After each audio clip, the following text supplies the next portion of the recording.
एक बार की बात है, एक जादुई जंगल में फेलिक्स नाम की एक छोटी सी लोमड़ी रहती थी। वह अपने चंचल स्वभाव और रोमांच के प्रति अपने प्रेम के लिए जाने जाते थे। एक धूप वाले दिन जंगल की खोज करते हुए फेलिक्स को एक सुंदर तितली मिली जो उड़ने के लिए संघर्ष कर रही थी। तितली के पंख खराब हो गए थे और वह ठीक से उड़ नहीं पा रही थी। फेलिक्स तितली के बारे में चिंतित था और उसने पूछा कि क्या वह मदद कर सकता है। तितली ने उत्तर दिया, मुझे नहीं लगता कि कोई मेरी मदद कर सकता है। मैंने अपने पंखों को घायल कर लिया है और मैं अब उड़ नहीं सकती। फेलिक्स को तितली पर तरस आया और उसने उसकी देखभाल करने का फैसला किया।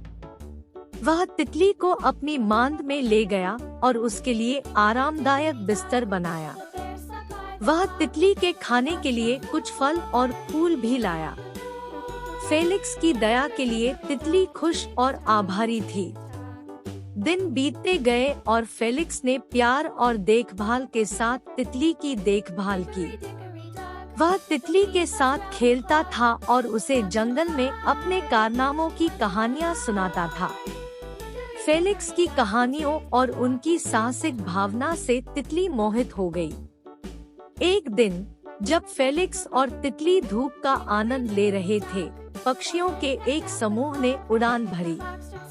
वे एक ऐसे दूर देश की ओर जा रहे थे जहां सूर्य कभी अस्त नहीं होता था। तितली इस जादुई भूमि के बारे में जानने के लिए उत्सुक थी और उसने पक्षियों से पूछा कि क्या इसे देखना संभव है। पक्षियों ने उत्तर दिया, जमीन पर जाना संभव है, लेकिन यह एक खतरनाक यात्रा है। केवल वे लोग जो बहादुर हैं और शुद्ध हृदय वाले हैं, वे ही इस भूमि पर जा सकते हैं। फेलिक्स ने तितली को देखा और कहा, मैं तुम्हें कभी न डूबने वाले सूरज की भूमि पर ले जाऊंगा। मैं छोटा हो सकता हूँ, लेकिन मैं बहादुर हूँ और मेरा दिल साफ है। तितली फेलिक्स के साहस से चकित हुई और उसके साथ जाने को तैयार हो गई।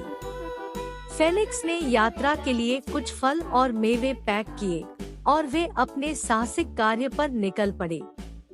यात्रा लंबी और बाधाओं से भरी थी, लेकिन फेलिक्स और तितली ने कभी हार नहीं मानी। उन्होंने नदियों को पार किया, पहाड़ों पर चढ़ाई की और रास्ते में कई चुनौतियों का सामना किया।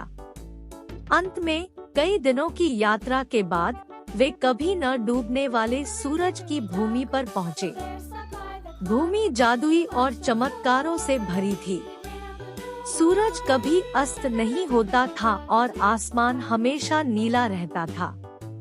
फेलिक्स और तितली उस जगह की सुंदरता से चकित थे और उन्होंने वहां कई खुशी के दिन बिताए। जैसे ही वे जमीन छोड़ने वाले थे, तितली फेलिक्स की ओर मुड़ी और बोली, मुझे इस साहसिक कार्य पर ले जाने के लिए धन्यवाद। आप वास्तव में मेरे अब तक के सबसे बहादुर और दयालु मित्र हैं। फेलिक्स मुस्कुराया और जवाब दिया, नहीं मेरे दोस्त, यह तुम ही हो जिसने मुझे बहादुरी और दया का सही अर्थ सिखाया है। और इसलिए फेलिक्स और तितली जादुई जंगल में लौट आए, जहां वे हमेशा खुशी से रहते थे और उनकी दोस्ती हर बीतते दिन के साथ मजबूत होती गई।